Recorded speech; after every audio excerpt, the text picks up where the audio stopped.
बिस्मिल्लाहिर्रहमानिर्रहीम। अस्सलाम वालेकुम फ्रेंड्स। उम्मीद करती हूँ हम सब खैरियत से होंगे। मेरा नाम सुंबल दराज है और आज हम एक नए टॉपिक के साथ हाजिर हुए हैं जिसके ऊपर हम बात करेंगे जो कि है डिप्रेशन। तो डिप्रेशन जैसे कि बहुत ज़्यादा प्रेवलेंट होता जा रहा है सोसाइटी में। हर सेकंड पर्सन जो है वो इस चीज़ की कंप्लेन कर रहा है कि मुझे डिप्रेशन है। अब हम देखेंगे इसके पीछे कि क्या वो वाक़ई ही डिप्रेशन है या सिम्प्टोमेटिक चीज़ों को लेके लोग कहते हैं कि हमें डिप्रेशन है। तो इसके लिए हमारे साथ आज डॉक्टर साहब मौजूद हैं डॉक्टर रफ़ीक डार। बहुत शुक्रिया सर, आपने अपना टाइम निकाला हमारे लिए। तो ना फ्रेंड्स, आज हम डॉक्टर साहब से पूछेंगे कि इसके पीछे कौन-सी ऐसी वजूहात हैं, कौन-सी इसके पीछे मिथ्स हैं। तो हम शुरू करते हैं इंशाल्लाह। तो डॉक्टर साहब, मुझे सबसे पहले मेरा पहला सवाल भी आपसे यही है कि मुझे ये बताइएगा कि डिप्रेशन जो है वो हम पाकिस्तान में कित उसकी प्रेवलेंस क्या है? या अगर हम ओवरऑल इसकी प्रेवलेंस को देखें तो आप इसके बारे में क्या कहते हैं? ठीक है सुंबल। पाकिस्तान में प्रेवलेंस दो तरह की है। एक तो ये है कि जो एक्चुअल लोग डिप्रेशन में किसी भी टाइम पे होते हैं, ठीक है, तो वो मेरा ख्याल है 1 in 10, ठीक है ना, 10 में से एक आदमी जो है वो उसमें किसी न किसी लेवल पे डिप्रेशन है। ठीक है, लेकिन एक और स्टैटिस्टिक्स भी है कि रिसर्चेस ये कहती हैं कि पाकिस्तान में हर चौथा बंदा अपनी ज़िंदगी की किसी न किसी स्टेज पे डिप्रेसिव मोड में जाता है। ठीक है। तो इस तरह का, और ये ट्रेंड कुछ बढ़ता जा रहा है, ठीक है। तो पाकिस्तान के अंदर ये डिप्रेशन का जो है ट्रेंड बढ़ने को भी नज़र आ रहा है, और हर चौथा आदमी किसी न किसी स्टेज पे इसमें ये फील करता है, एक्सपीरियंस करता है डिप्रेशन। तो डॉक्टर साहब, इसके पीछे मेजर कॉज़ेज़ क्या हैं डिप्रेशन के? मतलब कि अगर हर चौथा बंदा ही सफ़र कर रहा है तो इसके पीछे कॉज़ेज़ भी तो होंगे। देखें सुंबल, इसकी इसकी एक वैरायटी ऑफ काजेज़ हैं। उसमें कुछ बायोलॉजिकल काजेज़ हैं, कुछ साइकोलॉजिकल काजेज़ हैं, ओके, कुछ सोशल फैक्टर्स भी हैं, कल्चरल फैक्टर्स भी हैं। इसमें जो सबसे बड़ी बायोलॉजिकल काज़ है ना, वो है जेनेटिक्स, कि एक फैमिलीज़ के अंदर ये रन होता जा रहा है। और इसलिए इसका जो ट्रेंड है वो इसलिए भी बढ़ रहा है क्योंकि हमारे यहाँ कज़न मैरिजेज़ का कॉन्सेप्ट बहुत है। यानी कि अगर एक फैमिली में डिप्रेशन ट्रेंडिंग है, दूसरी फैमिली में भी डिप्रेशन है, तो उनमें अगर शादियाँ होती हैं तो उनके बच्चों में क्या प्रेवलेंस होगी? ऑब्वियसली ज़्यादा चांस हो जाएगा डिप्रेशन का। तो जो कज़न मैरिजेज़ का कॉन्सेप्ट है ना, इससे, और ना सिर्फ डिप्रेशन, बल्कि बाकी जितनी भी कोई जेनेटिक प्रॉब्लम्स हैं जिसमें डायबिटीज़ जैसे, देखिए डायबिटीज़ दुनिया में पाकिस्तान तीसरे नंबर पे आ गया। तो वजह ये है कि ये बड़ा फैक्टर जो है ना, वो कज़न मैरिजेज़ की वजह से इनकी प्रेवलेंस भी बढ़ रही है। ठीक फिर कुछ बायोलॉजिकल फैक्टर में न्यूट्रिशनल फैक्टर्स हैं। ठीक है। हमारे यहाँ समटाइम हमें लैक ऑफ अवेयरनेस की वजह से कुछ ऐसे हमारे न्यूट्रिशनल जो प्रेफ़रेंसेस ऐसी हैं, ठीक है, जो कि डिप्रेशन को मैनेज नहीं करती। उसके अलावा कुछ सोशल फैक्टर्स हैं, यानी कि सोशियो इकोनॉमिक फैक्टर है, जैसा फाइनेंशियल प्रॉब्लम्स हैं, जो कि आजकल का इश्यू बहुत ज़्यादा खासकर हो गया। रिलेशनशिप इश्यूज़ हैं। ठीक है। उसके अलावा क्रॉनिक स्ट्रेसर बहुत है पाकिस्तान में। देखें कि आप जॉबलेसनेस से देख देख लें, रिलेशनशिप इश्यूज़ हैं। इसके अलावा इतने ज़्यादा फाइनेंशियल स्ट्रेसर्स हैं। तो ये सारे ही जब इकट्ठे होते हैं तो जो इसकी जो प्रेवलेंस है वो बढ़ती।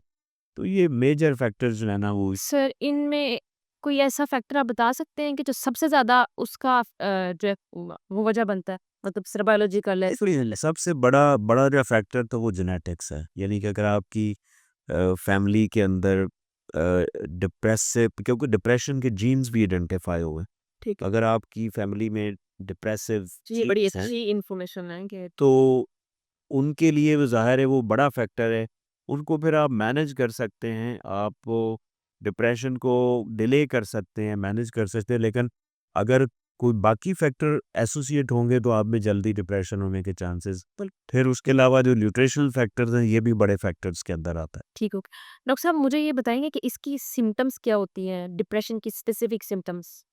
अच्छा देखिए, डिप्रेशन जो है कैसे पता चलेगा कि बिल्कुल डिप्रेशन जो है ना, symptoms person to person vary भी करते हैं। कल्चर टू कल्चर वेरी भी थोड़ी बहुत करती है, लेकिन कुछ जेनेरिक सिम्पटम्स ऐसे हैं कि जिस तरह होपलेसनेस, ठीक है, यानी कि बेउम्मीदी जैसी चीज़ें हैं। ठीक है। काम करने को दिल नहीं करना, सोशलाइज़ करने को दिल नहीं करना, अलहदा रहना, ठीक है, और एनर्जी, लैक ऑफ एनर्जी, यानी कि उठने को भी नहीं दिल करता, ठीक है, जिसमें आप इतने, यानी कि आप सुस्त कह लें हो जाते हैं कि आप अपनी जो हाइजीन है, अपनी सेल्फ हाइजीन, उसको भी फोकस मेंटेन नहीं कर कर पाते। सकते। फिर अगर इसको आप फर्दर लेके जाएँ, एंग्ज़ायटीज़ हैं, सुसाइडल आइडिएशन है, इवन सुसाइड अटेम्प्ट भी फिर यानी कि जब आप सीवियर डिप्रेशन में जाते हैं कि सुसाइड अटेम्प्ट और आइडिएशन जो है ना यानी कि आपको रहने का दिल नहीं करता। मतलब वो लाइफ से एस्केप चाह जी, बिल्कुल, बिल्कुल, ये इम्पोर्टेंस है। सबसे वीकेस्ट मोमेंट होता है वो उनके लिए कि वो लाइफ से एस्केप चाह रहे हैं। एग्ज़ैक्टली। अच्छा डॉक्टर साहब, इसमें बहुत सारे लोग हैं कि मतलब उनको परेशानी है या उनको वैसे ही कोई मतलब घरेलू मसाइल भी हो सकते हैं, सैडनेस में है तो वो उसको भी डिप्रेशन का नाम दे देते हैं। लेबलाइजेशन बहुत ज़्यादा है कि अगर एंग्जाइटी की एक सिम्टम है उनके अंदर तो वो कह देंगे हमें एंग्जाइटी हो गई है। तो इनको कैसे आप एड्रेस कर सकते हैं? लेकिन ये सही आपने कहा कि बहुत से लोग जो है ना वो एक छोटी-सी वजह होती है सैडनेस होती है तो सैडनेस को डिप्रेशन कह देते हैं। तो बिल्कुल ऐसा ये इसको डिप्रेशन आप नहीं कह सकते। सैडनेस एक टेम्परेरी होती है और किसी स्पेसिफिक रीज़न की वजह से होती है कि ऐसे ही कि फ़र्ज़ करें अगर आपकी कोई एक फ़ेवरेट गाड़ी थी वो कहीं लग गई है, तो आप सैड हो गए हैं, तो दैट डज़न्ट मीन आपको डिप्रेशन। डिप्रेशन है? लेकिन डिप्रेशन ये है कि वो लॉन्ग टर्म टाइम के लिए रहता है, यानी कि हफ्तों से लेके महीनों तक भी इवन चलता रहता है।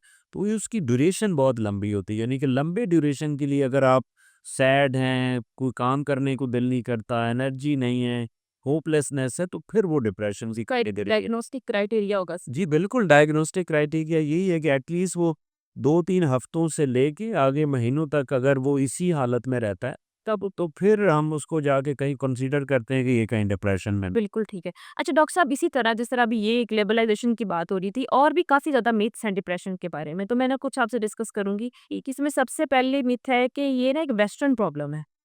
नहीं, नहीं, बिल्कुल ऐसी बात नहीं है, एक डिज़ीज़ है। ठीक है। जैसे ही एक डायबिटीज़ है, शुगर है जिसे हम कहते हैं या कैंसर है, इसी तरह डिप्रेशन भी एक बीमारी है जो एक ज़हनी बीमारी है और ये किसी को भी लग सकती है, ठीक है? दुनिया की किसी हिस्से में भी हो सकती है। मतलब इसमें ये नहीं कह सकते कि एशियंस को है, वेस्टर्न को है या ऐसा कुछ नहीं है। बिल्कुल, ये किसी भी बंदे को लग सकती है और किसी भी कम्युनिटी को, ऐसा कोई मसला नहीं। ठीक है। अच्छा डॉक्टर साहब, आगे एक इसमें एक और मिथ है कि ख़वातीन में डिप्रेशन बहुत ज़्यादा होता है। नहीं, ख़वातीन में ट्रेंडिंग में ज़्यादा होता है, लेकिन इसका मतलब ये नहीं कि मर्दों को नहीं होता, मर्दों को भी होता है। पेन तो उनको भी होता है। हाँ, लेकिन फ्रीक्वेंसी में, प्रेवलेंस में देखा जाए तो मर्दों में थोड़ा-सा कम होता है। लेकिन मर्द जो है वो इवन सुसाइड ज़्यादा करते हैं, ये भी आपको मैं एक फैक्ट बता दूँ। अच्छा, हाँ, सुसाइड रेट मतलब मर्दों में ज़्यादा है, डिप्रेशन जो है वो मर्दों में प्रेवलेंस कम है, ठीक है। लेकिन सुसाइड मर्द ज़्यादा करते हैं। उसकी एक मैं प्रोटेक्टिव फैक्टर बताऊँ कि ख़वातीन जो होती हैं, उनको उनके अंदर कोपिंग एबिलिटी ज़्यादा होती है, इस चीज़ को मैनेज करने की। बड़ा प्लस पॉइंट है। हाँ, क्योंकि इनके अंदर जो है ना, इनका जो ब्रेन है वो बड़े दोनों तरीकों से इस तरह काम करता है, कभी इमोशनल होता है, फिर लॉजिकल भी हो जाता है। यानी कि अगर एक खातून जो है सुसाइड करने लगी ना, तो लॉजिकली सोची कि अच्छा मेरे बच्चें दा की बनेगा? फिर रुक जाती। तो ये ब्रेन की जो स्ट्रक्चर है ना, ठीक है। तो वो इस तरह अल्लाह ने बनाई है कि ये उस उनकी कोपिंग स्किल्स बेहतर हो जाती। ये कोपिंग स्किल्स को अगर रेट करते हैं तो ऐसा होता है ना कि मर्द एक वक्त में एक ही काम कर सकता है तो औरतें एक टाइम में ज़्यादा काम हाँ, कर। ऐसी इस वजह से ख़वातीन मल्टीटास्किंग भी होती। ठीक है। तो सर एक नेक्स्ट मतलब बिल्कुल आपने सही बताया। एक और मिथ है कि ये इमोशनल वीकनेस की वज़ह से जो लोग इमोशनली वीक होते हैं उन्हीं को डिप्रेशन होता है। नहीं, नहीं, ऐसी कोई बात नहीं, इमोशनली वीक होना वो एक और चीज़ है। ये प्रॉपर एक एक क्लासिफ़ाइड एक डिसऑर्डर है, जो ब्रेन डिसऑर्डर्स के अंदर होता है ठीक है। और कोई ऐसी बात नहीं है, ये दूसरी बीमारियों की तरह है, इसका ट्रीटमेंट भी अवेलेबल है, तो कोई ऐसी बात। और लोग बहुत दफ़ा कहते हैं कि ये दम दरूद से ठीक हो जाएगा। किसी को परेशानी हुई है फैमिलीज़ में या कुछ भी हुआ है तो लोग कहते हैं कि दम दरूद से ठीक हो जाएगी तो पीर के पास ले जाते हैं। अब बिल्कुल ये भी कहते हैं, बल्कि ये भी कुछ लोग कहते हैं कि सिर्फ़ इबादत करने से भी ठीक हो जाता है। कुछ टाइम ज़्यादा उज़रेगा उसको 4-5 महीने परेशानी में रहा है, जैसे कहते हैं इसको दम की ज़रूरत है। देखिए, अगर कहीं स्पिरिचुअल हीलर हैं, अगर वो काम कर रहे हैं, तो स्पिरिचुअल हीलर एक फैक्टर ज़रूर होते हैं कि उसमें एक आप नमाज़ पढ़ें, अच्छी बात है, उससे आपका ये डिप्रेसिवनेस जो कम होती, लेकिन सिर्फ़ ये करने से हो सकता है कि डिप्रेशन ख़त्म ना हो। इसकी ट्रीटमेंट अवेलेबल है, आपको इसके ट्रीटमेंट के ऊपर फ़ोकस करना चाहिए लॉजिकली। अच्छा डॉक्टर साहब, अभी जिस तरह इसके काफ़ी ज़्यादा असरात भी आप बताए मतलब आपने पहले भी ज़िक्र किया। तो बहुत सारे लोग हैं पाकिस्तान में कह लें या मोस्टली वैसे भी मैंने देखा है कि बड़ी रेज़िस्टेंस है उनके अंदर अपनी ये कंप्लेन रखते हुए आगे लोगों के। वो बात करते हुए हेजिटेट फ़ील करेंगे कि अगर हम डिप्रेशन में डायग्नोज़ हो गए तो हमारे ऊपर लेबल लग जाएगा कि हम तो साइकोलॉजिकली इल हैं। तो ये बैरियर आ जाता है। इसके बारे में आप उन लोगों को क्या मैसेज देना चाहते हैं? देखिए, मैं मैसेज ही दे सकता हूँ। देखें, ये आपकी ज़िंदगी है, ठीक है ना? आपने बिल्कुल नहीं चुप रहना, आप बोलें, ठीक है? ट्राई टू स्पीक आउट कि आपको ये प्रॉब्लम है। ये ऐसी है जैसे कोई और बीमारी का, आपको टाइफाइड हो गया, आपको कोरोना हो गया, ठीक है? बिल्कुल, आपको डायबिटीज़ है या कैंसर है, इसी की तरह नहीं होना चाहिए। बिल्कुल आप खोल के आएँ जी, मुझे डिप्रेशन है, मैं बिल्कुल अलहदा रह रहा हूँ, मुझे ट्रीटमेंट चाहिए। इसका ट्रीटमेंट अवेलेबल है, लोग ठीक हो रहे हैं। आप भई अकेले नहीं, अगर आप में से किसी को है ना, तो आप अकेले नहीं हैं। ठीक है। बहुत से लोग हैं, वो सर्वाइव भी कर रहे हैं, निकल भी गए हैं इससे। इसका प्रॉपर ट्रीटमेंट है, साइकोलॉजिकल ट्रीटमेंट भी है, मेडिसिन भी हैं, ठीक है? न्यूट्रिशनल अप्रोचेज़ भी लोग यूज़ करते हैं। जिस तरह आपने बताया जी। काफ़ी फैक्टर्स उसमें इन्वॉल्व हैं। तो ये चीज़ें अवेलेबल हैं, ठीक है? आपको खुल के आना चाहिए, कोई मसला नहीं है। ठीक है। so डॉक्टर साहब आप अपने फॉलोअर्स को क्या मैसेज देंगे?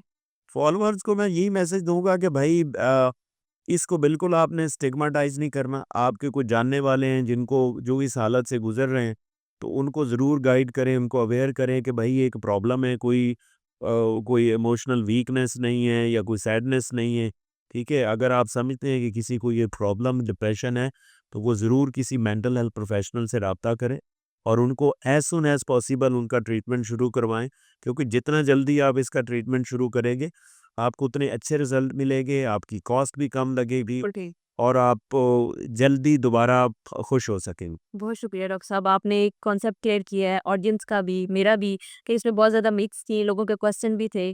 तो फ्रेंड्स अगर आपको भी अगर ऐसा लगे कि आपके आस-पास कोई ऐसे है तो उसको देखें, बल्कि उसको टाइम दें, उसको जाके कहें कि आप अकेले नहीं हैं और उनको गाइड करें कि उनको प्रोफेशनल हेल्प की ज़रूरत है। बहुत शुक्रिया डॉक्टर साहब। Thank you. Thank you.